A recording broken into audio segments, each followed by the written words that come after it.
everyone! So you guys are probably about to start your first game development project, and I'm here to teach you guys ways to make your development process in your teams, or on your own, a lot smoother. Just to take note, what I'll be sharing with you today applies to all development projects, not just for games. So let's start! Firstly, I want to give a quick overview on what I'll be covering today. I'll first be giving some context on how and why this will be useful. Then, I'll talk about something called source control, which I'll get more into it later, followed by a walkthrough for it, and then lastly, I'll be talking about how to handle conflicts in your project. By conflicts, I mean specifically project file conflicts, not your teammates fighting kind of conflicts. That's a whole can of worms that I'm not going to be touching today. So let's start with a brief overview. Picture this scenario. You want to start a new project and you have a great idea for your game. You grab your friends and form a formidable Tier A team. You guys have planned out everything and even decided on the tools to help make your vision come to life. Now your team start work in their respective area. Charmander coded some simple movement and shooting. Pikachu also wrote some codes. Smurger drew some great art. And Jigglypuff created some sick bits for your game. That's great and all. But now, how do you combine them together to form, well, an actual game? Do you choose good old reliable thumb drive? You and your teammates pass to each other the files you change or modified through a thumb drive, and then someone manually merges them together? I mean, this works, but what if one of your teammates got sick? How are you going to pass around your files now? And worse yet, who even have the latest version of your project? Okay, so maybe not thumb drive. You can't rely on meeting physically. So how about virtually with Google Drive and Telegram? File transfer allow people to work anywhere and everywhere. What could go wrong? Charmander already posted the bug fix codes on Telegram for you to copy and paste. Your artist and musician have uploaded their files. And Pikachu have combined them and uploaded the latest version on the drive. All seems well. Okay, but wait. What if Charmander edited a file, and Pikachu also edited the same file? Both of them can't remember what they edited or changed. So, how do they merge their files now? Okay, so after 5 long hours of trying to merge their codes, they realize they're still having issues after meeting with bugs after bugs. They just can't seem to get it working. What about the other teammates? Pikachu and Charmander have been so busy trying to fix their issues, they completely forgot about their artist and musician who needs them to test whether the art and music assets works properly in the game. Now another issue pops up. The team realized that one of their features in the current version is broken and may have been broken for a very long time. They can't seem to find the root cause of the issue either. But no worries, they store all their versions on Google Drive. Just a quick look and wow, okay, so which version didn't have the issue? Now they have to slowly pick through each version until they find the working one. So that's where source control comes in. Now what is source control? Well, I can assure you that it fixes all the issues mentioned, as it provides an easy way for your team to track and manage all the project changes and file history. There also exist software tools to help you automate this process. Source control is also known as revision or version control. Take for example this diagram. We start with version 1 of the game. You add the codes to fix the movement bug. And your teammate adds the codes to create the enemy base.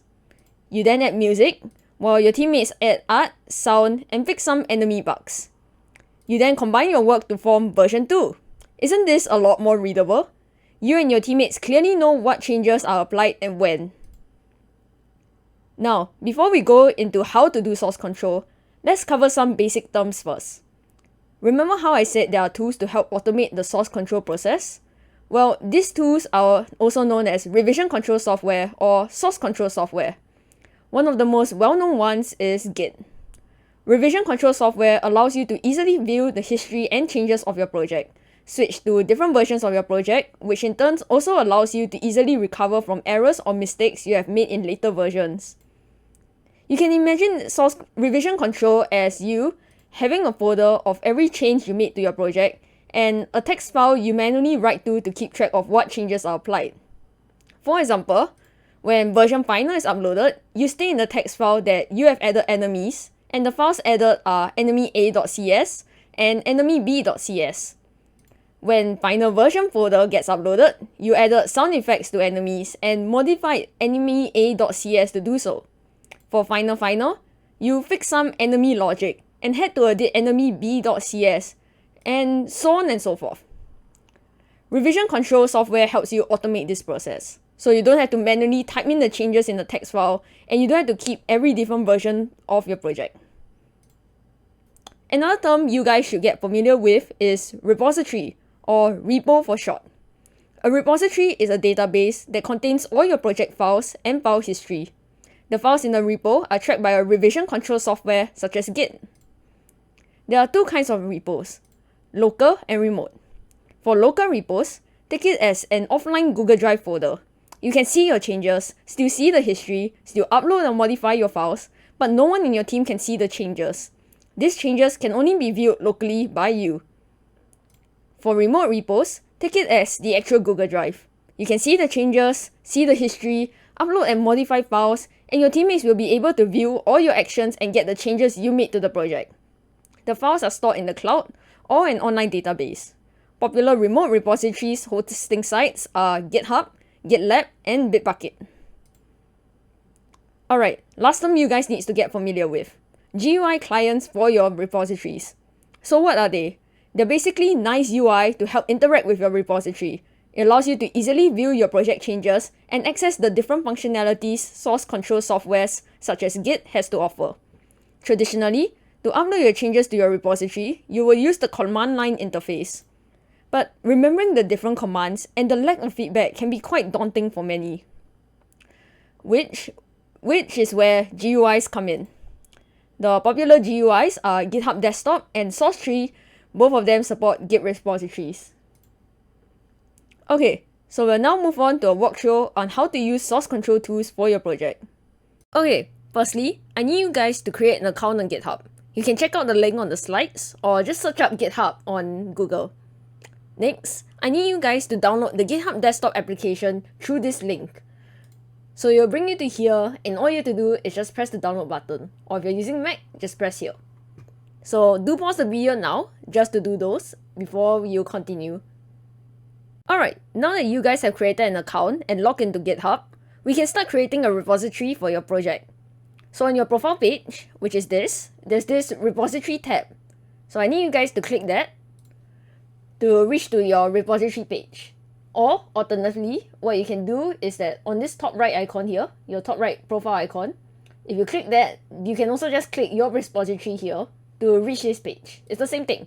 So this page will show all your projects you have. And let's create a new one by clicking the button new. Okay, then you should enter this page. So you first see here, it will ask you what your repository name is. So just type out what you would like to name your project. So I'm just going to do best game ever test. And then, don't worry about your name. You can actually change it later on, even after you created your project file.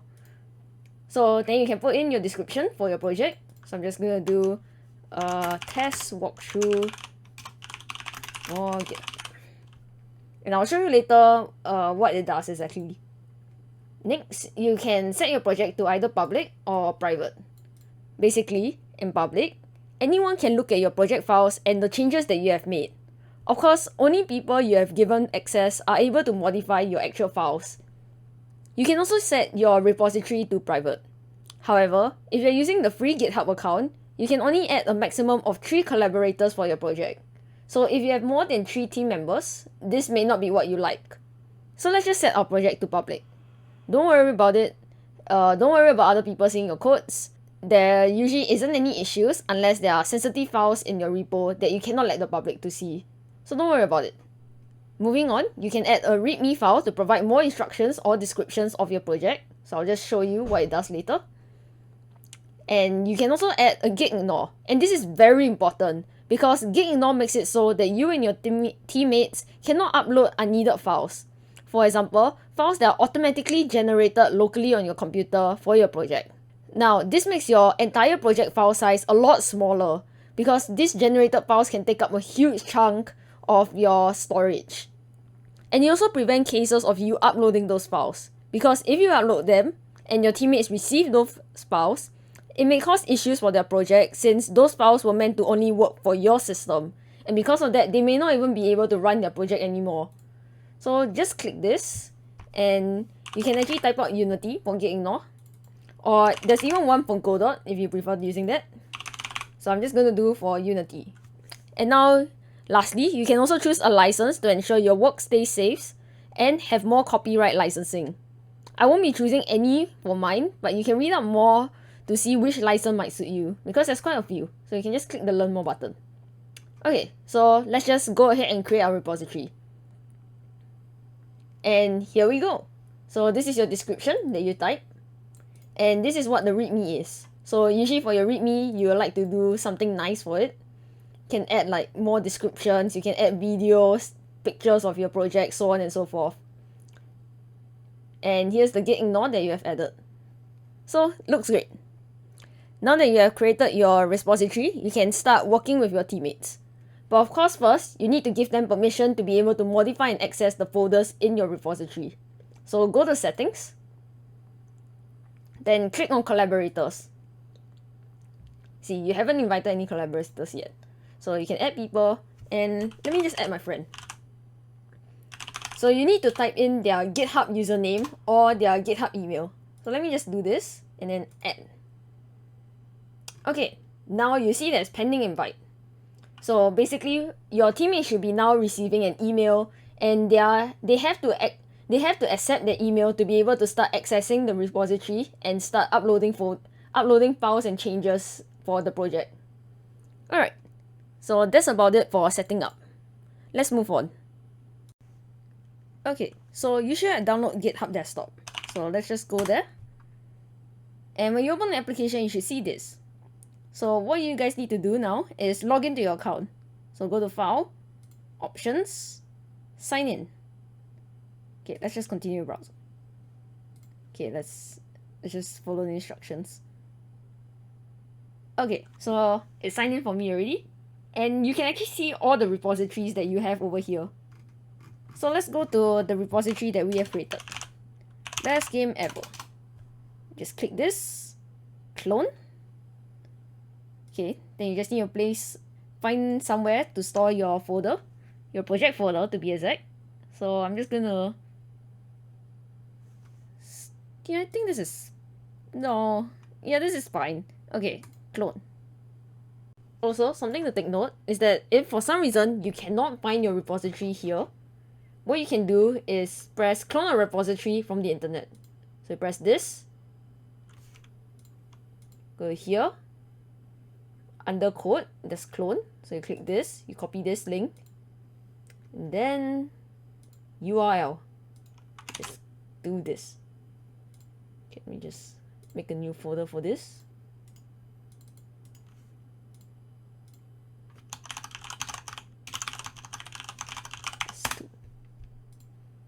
Okay, so you can clone.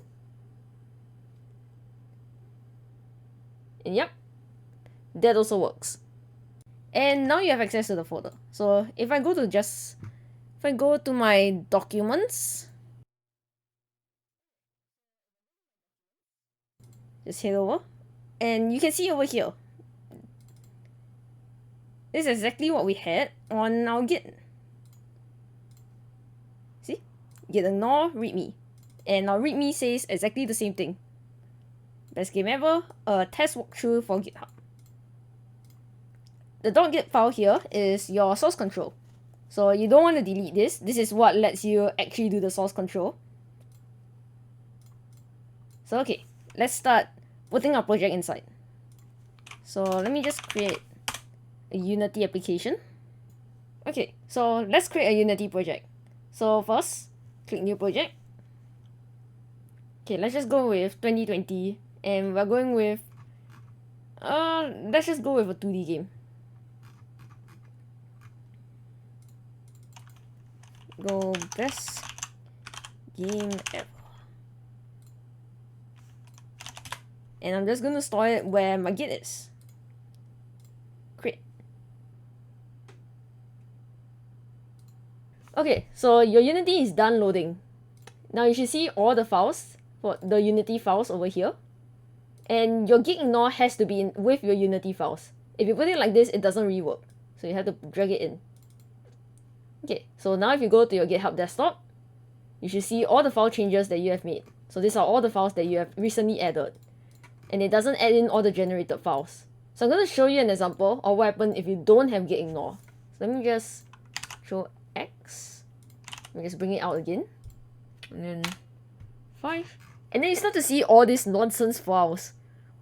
What is this? All these artifacts files and everything. This is generated locally on your computer. Your teammates, you should not be giving these files to your teammates. Look at that. 13,000 changes. And you don't want this bloating up your GitHub repo. And not only that, even if you want to search through all of them for the actually useful files, look at that. The actually useful files is what? This. And then you have to slowly untick all of them. And then you have to slowly sieve through all of them to find like the actual useful files. Like the PNGs are useful. So this is not what you want. So do put in your git ignore. So yeah, git ignore is very important. And now it's back to 30. Okay, so just submit this base project. You can add a description for more information. So I'll just put generated base project Unity. And then commit to main. Click this button, commit to main. So what commit does is that it's now locally stored. This version is now locally stored on your computer. So you can see here the changes that you have made. But your teammates still aren't able to see the changes yet. See, if you refresh, they still can't see the changes. It's not on the server yet. So what you have to do is that you can see this button that says push to origin. So click this. And pushing makes it so that it's now on the server. See? Now your teammates can see all the changes that you have made and all the files. Not only that, your teammates can also see all the commits that you have made. So if you click this button here, you can see the commits that you have made. Initial commit, which is just your git ignore, your readme, and then your base project. And you can see all the files that you have added or deleted. Okay. So those are just some of the basic commands you can do. Now let's move on. I want to give a more in-depth explanation on the different functions GitHub Desktop has to offer and how you can use it to send codes, art, music, or whatever you did to your teammates. So firstly, for an example, I'm going to go back to my Unity editor and create some scripts. So I'm going to first create a folder named scripts, and I'm going to create a player and enemy script inside of it. Next, let's head back to GitHub Desktop. And over here on this bar, I can see the changes I have recently made. You can see player.cs and enemy.cs.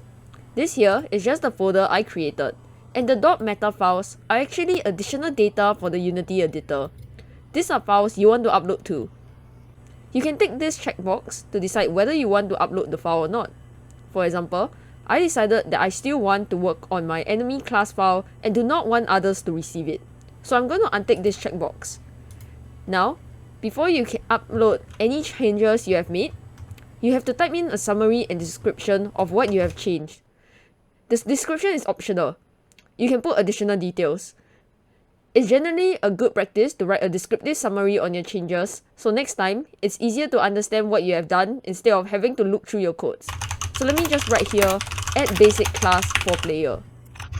Now, you'll see a button that says commit to main. Click this. The command commit, as I said before, makes it so you can view what you have changed and uploaded locally. It's not on the server yet, and your teammates can't see them. As you can see on GitHub, it doesn't feedback that you have uploaded the player script. If you go to the History tab on GitHub Desktop, it does show that you have uploaded the player script locally, as you can see by the symbol here. To make sure the files are uploaded on the server, you have to click this button here that says Push Origin, and you can see a number beside it which tells you how many commits you have currently have locally and will be uploaded to the server. Now perfect. If you go to your repository on GitHub, you can see it says you have uploaded this file. Now when you go to the History tab on GitHub Desktop, you can see the symbol is gone and that means it's now on the server. This workflow also applies for musicians and artists too. Let's say you want to upload your new music or art. So again, create a folder for them in Unity, and then either drag and drop your assets in it, or you can go to the project file directory to do so. Afterwards, head back to GitHub desktop and repeat the same process as before. Now your teammates can see and receive the art and music you have created.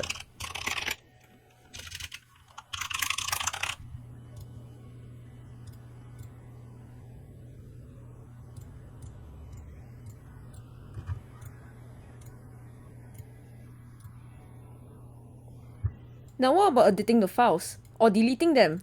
Let's say you decide to add a new function to player class, call new function, and now you want to delete the start function for some reason. When you head back to GitHub desktop, you will see a yellow color icon on it. Yellow icon means this file is already on the server and you edited its contents. Over here, you can also see the lines you have added and deleted. So you can see the start function you deleted is highlighted in red, while the function you added is highlighted in green. So let's upload this. Now deleting files is the same process. Just delete whatever files you want and then upload your changes. Again, if you head to your history tab, you can see all the changes that you have made.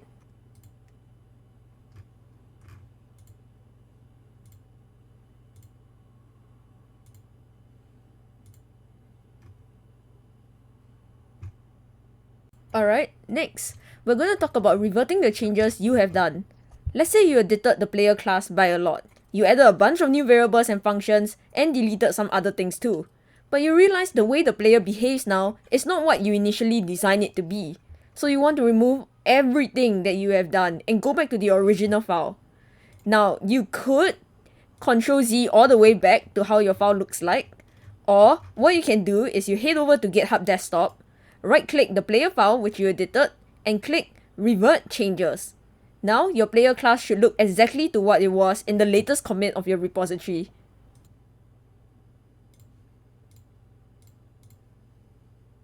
So this whole time I've been teaching you how to upload your changes to the repo, but how does your teammate actually receive your changes? Or how do you receive your teammate's changes? So let's say your teammate just uploaded this file called super important. You know it's uploaded because it's even shown on your GitHub repo, but your project still shows this. And you can see your Unity editor does not have the super important file. So what you should do is go to your GitHub desktop and click the pull origin button over here. The number beside it shows how many commits your teammates uploaded. Once you click it, the changes will be applied to your project. Now you can see the super important file. If you do not see the pull origin button, then you probably need to click the fetch origin first, and then the pull origin button will show up.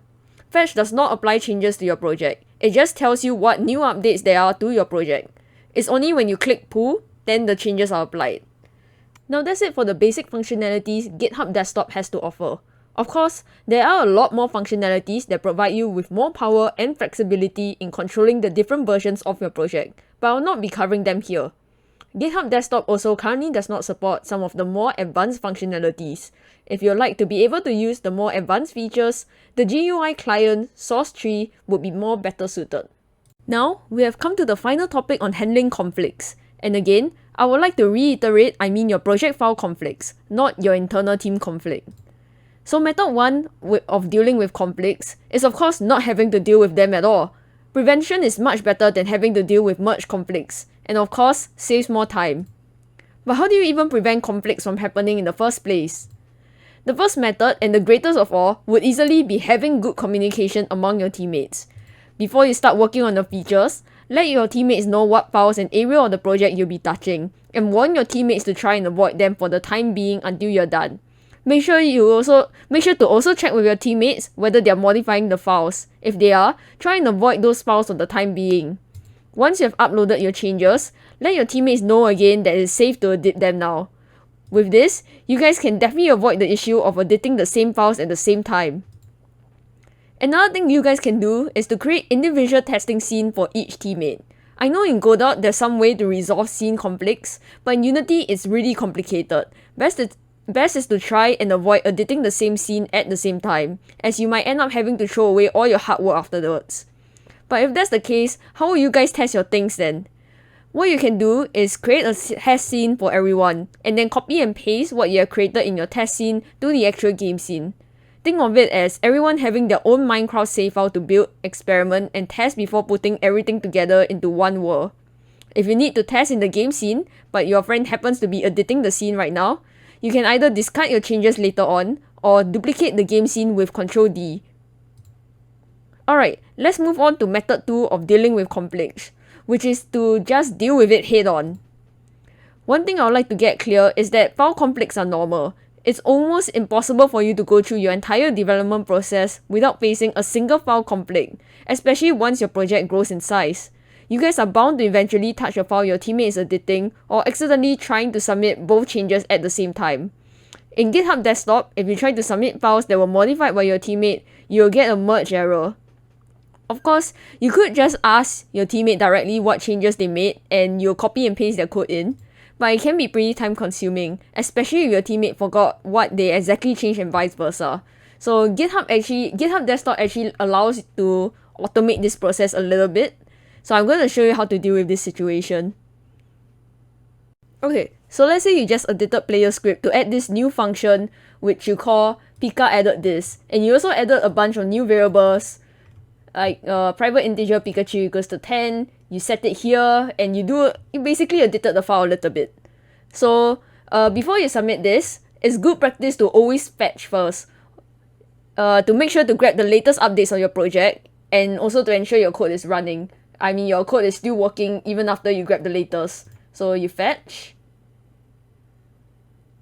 Okay, then you try pulling. You see there's like 4 changes and then it says, okay, you're unable to pull when changes are present on your branch. The following files will be overwritten, player.cs. So basically what happened was, let me just go to GitHub real quick. As you can see, somebody updated the player class too. Charmander added this new function and he added a few variables and did some like similar edits. So in this case, what happens? You don't want to lose your changes because this is also a function that you want, but this is also a function that you want in your game too. You also want this function here. So there are some ways that you can avoid, that you can bypass this. I'm going to show you the first way. Let's just pull origin first and then they'll ask you to stash changes and continue. So just do that. Don't worry, your file is still there. Okay, so if you stash changes and continue, you can see your changes here. And you can also see that your file now is set to Charmander's. So it has all Charmander's things. So first method would be I guess it will be the most easiest way a little bit, which will be just, you can see the changes that you have made. So just copy and paste. It's a little tedious if you got a lot more files, but at least this way you get you get quite a bit of control about what you're adding, things like that. So this is the first method. You can copy and paste. Now you got everything in. You see everything's in, then you can just start committing. So you can just put Pikachu edit player, and then you can just commit to main. But let's go with another method. So let me just Ctrl Z. Okay, let me just discard changes. If you discard changes, you see this is yes to all. You see this is back to Charmander's on the latest file that you grab from your repo. So what you can do is that you go to stash changes and then they ask you to restore. So you restore. Okay, now you start to see there's like a merge. There's this like conflicts because they're trying to combine both of your files together and then it's saying like, is this correct? They're asking you to make sure that what they're doing is correct, those kind of things. So you can see that it's kind of weird. This is why the first method would, I say, it might give you more control and easier, because this one is a little bit, if you view it like this, it might be hard for you to understand. Visual Studio's code actually gives like, yeah, you see they have like a nice interface for you. So it asks you if you want to accept your current change, incoming change, or accept both changes, or you want to compare changes. So let's try accept both changes. And again, you can see it's still not quite right because this is supposed to be on top. This is supposed to be here. Sometimes it will nicely set for you, but in this case, it clearly didn't. So let's just accept both changes because you want both functions. Yeah, you see, in this case, it's fine. It nicely added for me because you added this. It nicely for me, okay, but it's missing a bracket. But yes, it nicely, sometimes it worked, sometimes it didn't. You can see my chart, okay, I didn't add anything in my update, so it's okay. But if you're doing it on Visual Studios, in your normal Visual Studios, it might be a little bit complicated because you have to remove you have to manually check through all this. Visual Studio Code just automate this process a little bit. So once you edited finish, it will give the tick, then you can start to commit. So let's just commit. So yeah, that's just two methods that you can do to try and fix your issues. Of course, most important is to always patch first. Always grab the latest updates of your files and then try to see if there's any changes that you need to do, any conflicts, do those, and then make sure to test. Always make sure to test before you submit your code. Make sure everything's working again before you submit, because just now as you saw, there was like some wonky issues with the functions. There was like some very weird definitions, things like that. And if you don't test and you just submit that code, you just blindly submit the code without checking, you might have your game may no longer run, and then you might even take even a longer time trying to fix the issue. So yeah, those are just things for you to do. Okay, moving on, I would like to talk about another scenario. So let's say Jigglypuff also coded in player, and she forgotten to press the fetch origin and to pull the latest changes. So immediately, she just tried to submit it. So as you can see, she can actually do that. She can commit. And because now commit makes it locally again. So I'm going to push. So she pushed it to try to put it on the server. And then as you can see, GitHub desktop will complain that they cannot push the commits. Cannot push the commits because you're not currently on the correct changes in the history. You haven't put the latest changes yet. So you fetch. Okay, so it tells you, okay, there's 2 new changes, please grab it. So you try it, and then you can see there's 1 conflicted file. Okay, so it'll complain to you there's 1 conflicted file and you have to fix it before you can proceed. So again, it's the same thing as just now where you press like accept incoming change, accept both changes, those kind of things. Okay, this one, yeah, you can see that if I were to accept both changes here, it will show this. So if I do this, yeah, you can see it's a little bit weird. Like this is supposed to be above. So you can do this whole process again, like as I thought just now. Or there's another process. What you can do is, let me just go GitHub. So if you're a little lazy, you can do discard changes, discard all changes, discard. So if you discard, you'll get back your files here. So after you discard changes, you can actually see that they hasn't pushed your commit, your changes to the server yet. So what you can do is undo. So now it's back to your computer. Now it's just back here. And then you press stash. Then you pull the changes. Okay, so it's updated to whatever Charmander and Pikachu did. And then from there, you can check the changes that you have made and then again copy and paste. Or you can restore. So that's something else that you can also do. So we come to the end of this workshop. I hope you guys managed to learn some things from it. And if there's any question, feel free to message us on Discord. Thank you so much for staying to the end.